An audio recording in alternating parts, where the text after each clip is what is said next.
ఫైలేరు మనం 4 సంవత్సరాల క్రితం మొక్కలేసి వదిలేశారు. ఈ సంవత్సరం బెడ్స్ కింద తయారు చేసుకుని ఇవన్నీ పెట్టుకున్నారు. ముందు మొత్తం చేయలేక సగం నర్సరీ వాళ్ళకి ఇచ్చారండి.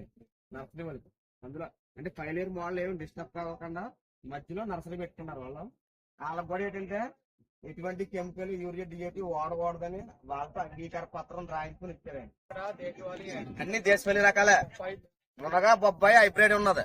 మిగిలిన అన్ని దేశవాళీ. ఏదైతే మీరు 45 రకాలు చూసానన్నారో 45 రకాలు కూడా మామూలుగా దేశవాళీ రకాలు వేశారు.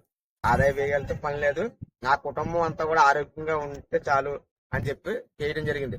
ఈయన వేసిన తర్వాత ఈయన ద్వారాగా 3 రైతులు ఈ సంవత్సరం మారారండి ప్రకృతి వ్యవసాయంలోకి ఈయన ద్వారా.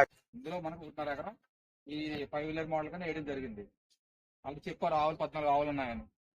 ఇంకా ఈయన దగ్గర మీరు ఏమైనా ఎక్స్పెక్టేషన్ అడగాలనుకుంటే డైరెక్ట్ రైతు వచ్చి అడగచ్చు కదా. ఓన్ కాన్సెప్ట్ అయింది అంటే కెమికల్ తినకుండా డైరెక్ట్ గా మేము పొగ దశ పండించి తినాలని ఉద్దేశం అది. రెండో పాయింట్ ఆరోగ్యం కూడా. ఓకేనా, ఇది అని చెప్పింది ఉద్దేశం. దానికోసం చేస్తున్నారు అంతే. ఆయన 1 ఎకరానికి 3 లక్షలు అన్నది ఖచ్చితంగా వస్తుంది.